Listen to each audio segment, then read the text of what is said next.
Welcome back to the channel, guys. Welcome back to the K10 build. Tonight we are back working on it again. And as you saw in the intro to this video, I got headlight bezels on this thing. I painted them up in, well, 2 videos ago now. Repainted them, got them installed in this video. They look way better now that they're on there. I also aimed the headlights too, because you can still access them. There's little notches like right there and right there, where you can do the side to side and up and down adjustments, but I didn't want to be sticking a screwdriver in between my powder coated bezel or my powder coated ring and then my painted bezel. So aim them up first as best as I can, because they're cheap headlights, so the beam isn't the best, but aimed those up and then got those bezels installed. We also assembled and swapped over all the parts for my Duramax tailgate. This is the old one that came off of the truck. As you can see, this is why I replaced it. Surface rust along the whole bottom of it. Like, it was getting bad in spots. This whole corner is bad. And then it's just rusty along the whole thing. So got the new one on there, and that new cap looks so much better than this one does. I'm very happy with how it turned out. Just trying to decide on what kind of badging to do, if any. Then we also worked on the fuel system of this thing. Now, I am still in progress working on it. So when I first went to put fuel in this right side tank for the first time a couple weeks ago, I turned the key on, only got like 30 pounds of fuel pressure. It wasn't very much at all. These things need like 55, 60. So I was getting like 30 out of it, and it was barely running. It was kind of chugging a little bit. And then eventually after a couple minutes, it died completely. And you'd turn the key on and there was no fuel pump. I was getting power at the plug, but there was no fuel pump at all anymore. So this isn't the first time I've had Delco pumps from online fail.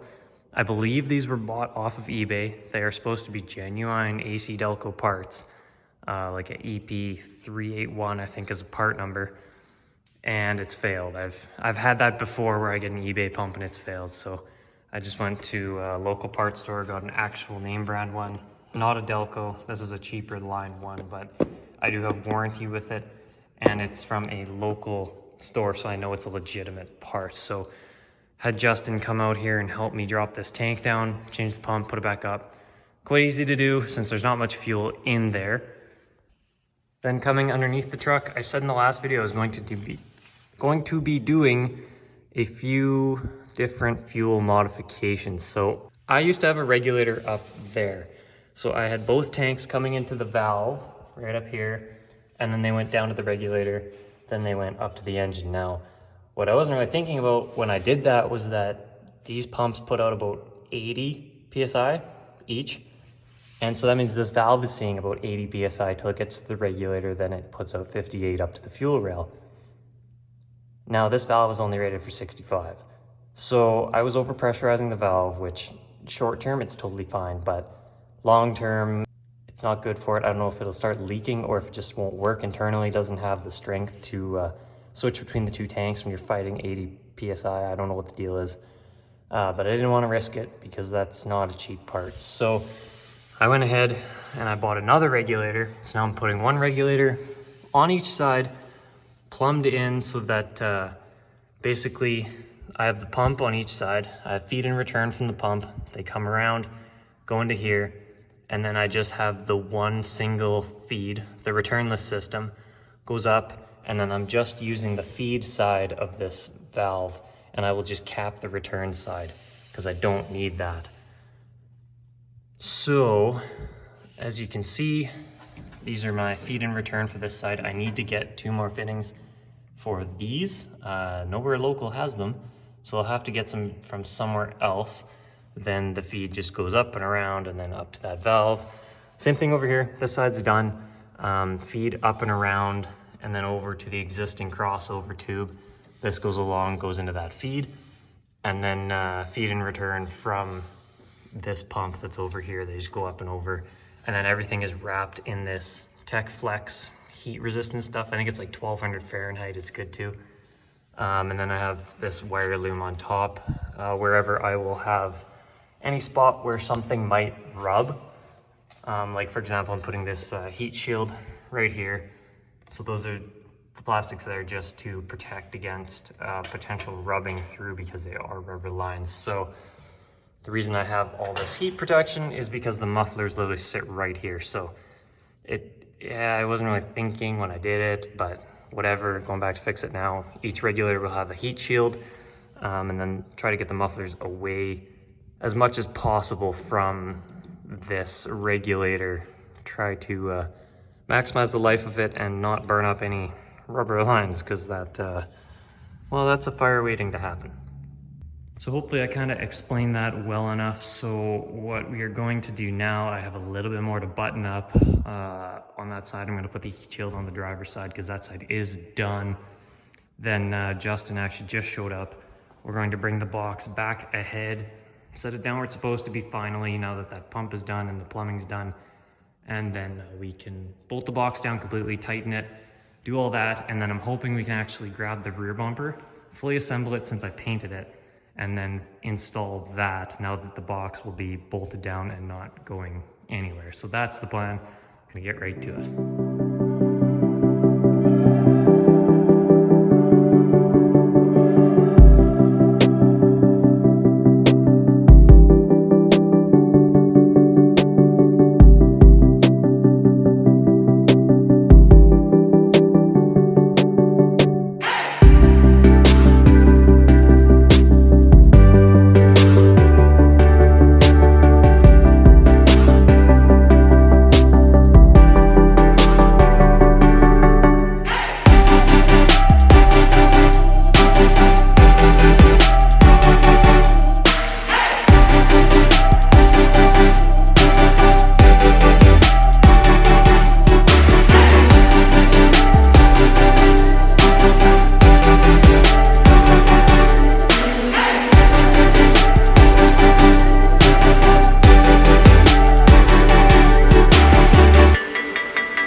Actually got a lot accomplished this video. There's a reason it's been taking a little bit while for this video to upload. It's because I have been doing a lot of different things on the truck off camera, as well as working on other stuff. So this has kind of been a little bit on the back burner, but the back bumper is on, fully painted, fully assembled. It is fully installed. I'm really happy with how this turned out, actually. I think it fits quite well. It's at a decent height. And I actually saw the other day, I saw a stock bumper on one of these trucks and it sits so low. Like, it is crazy how low the stock bumpers sit on these trucks. So I'm happy with where I got this one sitting. I was thinking potentially putting an LED, one of those strip lights in here just to kind of fill this gap a little bit. Still undecided on it. Let me know if you think that that would look good in here. But yeah, the fitment's quite nice.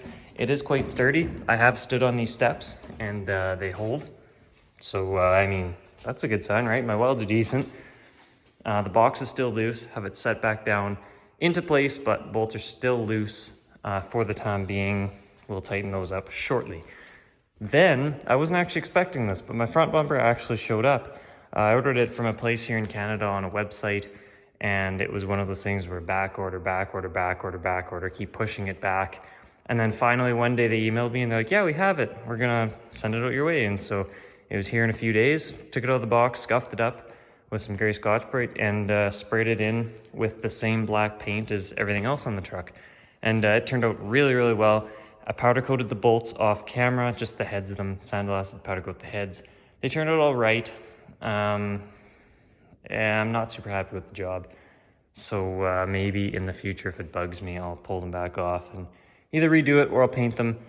And then this valance is actually used valance off of one of our parts trucks we have. This is actually for a two-wheel drive truck. It's actually quite a bit shorter. The four-wheel drive ones come probably down to about here. I personally don't really like the look of them, but this one actually I think fits quite well. And it's a factory one, which again, I like using the OEM parts because they fit a lot better than anything aftermarket does. Now, the only other thing is on the four-wheel drive trucks, they have the big tow hooks back here. And usually they have a cutout somewhere around here to make room for if you were gonna hook up a strap to the tow hook. But obviously that's probably never gonna happen with this truck. So I just said, screw it, I'll just cover it up. Not a big deal, it's still there if I do need to access it, but I like the look of it, the way it is, as it sits, thinking I might get one of those black, old school Heartbeat of America license plates. I'm not sure on that, but maybe if I find one, I might try it out just so I can cover up those two white squares for the license plate and just put something on the front end there. So that is going to do it for this video. Not sure what's going to be in the next one, if it'll be this truck or not. I'm honestly running out of things to do on this truck. Like, I still have the steering wheel. I'm going to redo the fuel system once again with a more reliable setup that I trust. I'll go over that in another separate video. I'm still not happy with the way this thing works. And then like rear brakes need adjusting, and I need to change a seal on the transfer case. All little stuff that it's not even really worth filming. Oh, the underhood insulator that goes around here, that needs to be done, cut out, painted, installed.